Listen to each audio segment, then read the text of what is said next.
Terima kasih Pak Dusur. Saya ke Pak Dr. Aprianto. Bismillahirrahmanirrahim. Assalamualaikum warahmatullahi wabarakatuh. Waalaikumsalam warahmatullahi wabarakatuh.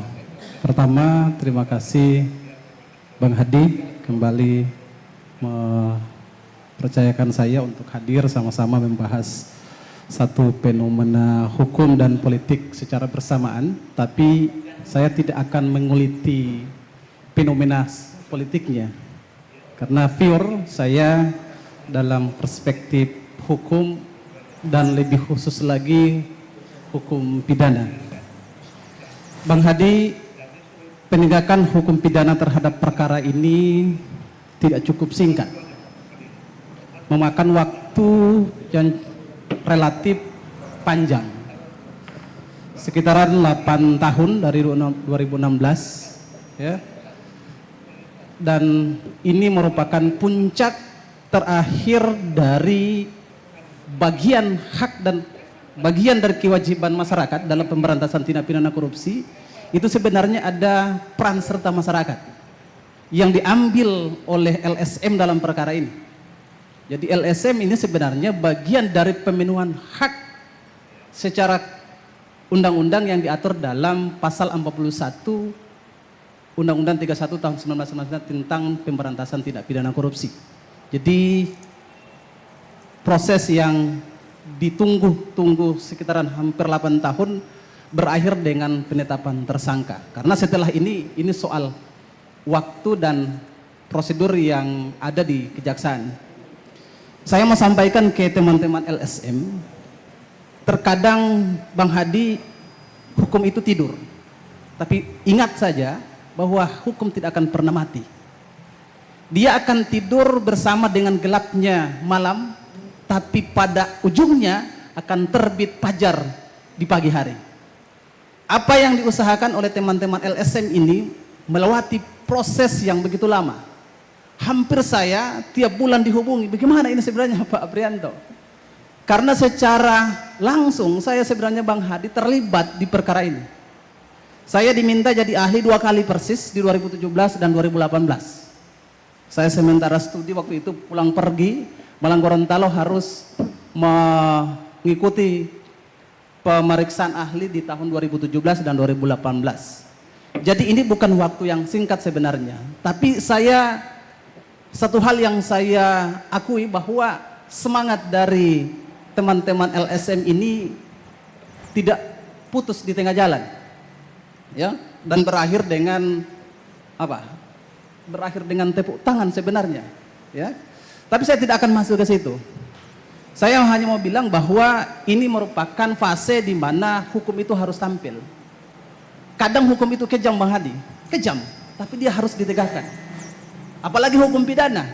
Pada endingnya nanti penegakan hukum pidana itu akan ada perampasan kebebasan warga negara, bisa dipenjara, bisa ditahan.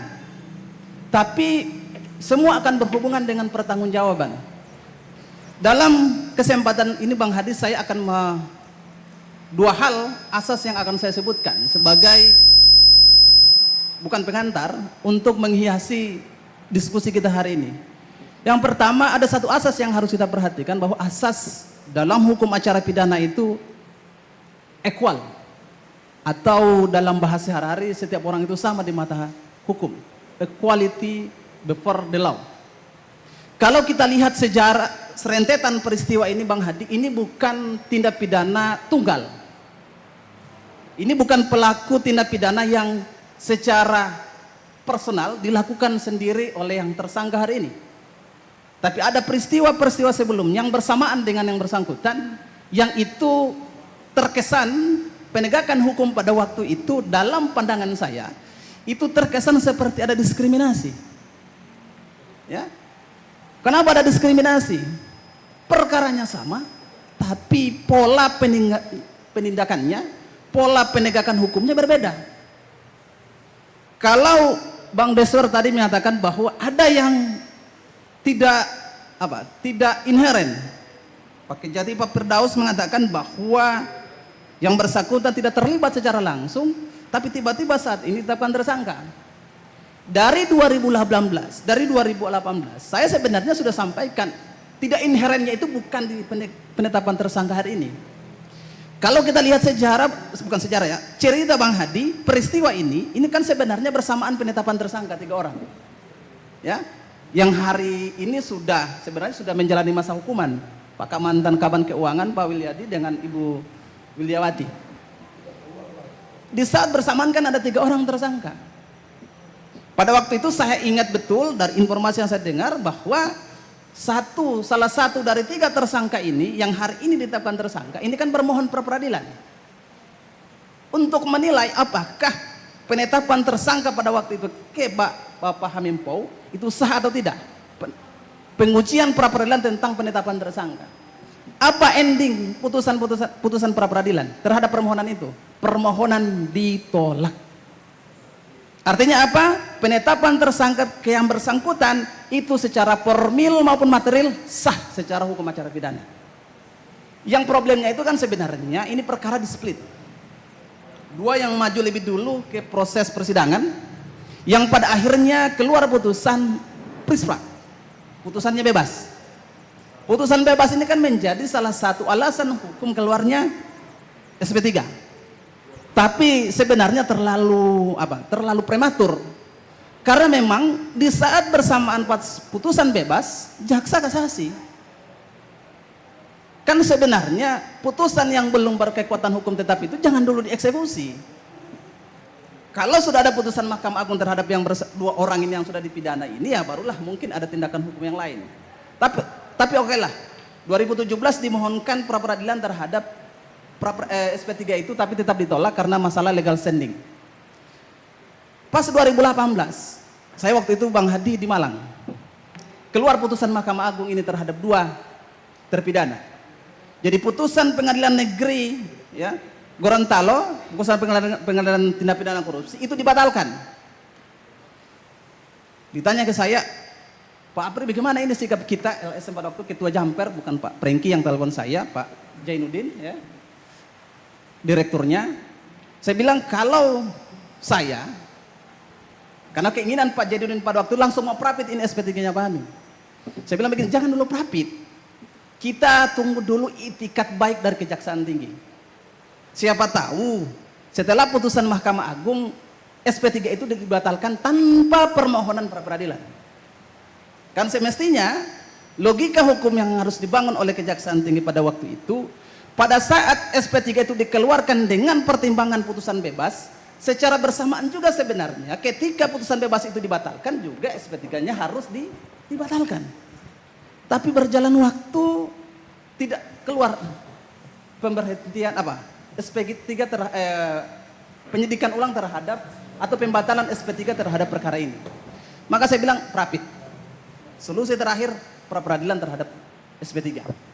Yang di putusan 2018 saya juga lagi ikut secara langsung diminta oleh LSM sebagai ahli dalam perkara itu menilai apakah SP3 yang diputuskan oleh Kejaksaan Tinggi pada waktu itu sah secara hukum atau tidak. Yang pada endingnya riwayat SP3 itu batal. Dan dalam salah satu amar putusan pra peradilan pada waktu itu bagian 4 kalau tidak salah memerintahkan kepada termohon untuk melakukan penyidikan dan melimpahkan berkas perkara ke pengadilan. Maka sebenarnya berdasarkan putusan itu sudah clear. Ya, kalau kita menggunakan prinsip asas equality before the law, maka pada waktu itu sebenarnya ya, Wilyawati dan Kaban Keuangan Ibu Pak Wilyadi itu sebenarnya berharap ada penegakan hukum yang sama, ada perlakuan hukum yang sama. Dia dihukum, bersamaan juga dia berharap ada orang lain yang terlibat secara bersama-sama dalam ajaran Delneming itu sebenarnya turut serta bertanggung jawab. Tapi berjalan waktu masih hingga pada akhirnya 2024. Itu yang pertama yang berhubungan dengan asas prinsip kesamaan setiap orang di hadapan hukum. Ada terkesan bahwa pada waktu 2018 itu diskriminasi penegakan hukum. Yang kedua Bang Hadi, asas presumption of innocence, asas praduga tidak bersalah. Bagaimanapun wujudnya hari ini harus kita dudukkan Pak Hamim Pau sebagai warga negara yang tidak bersalah sampai ada putusan yang berkekuatan hukum tetap.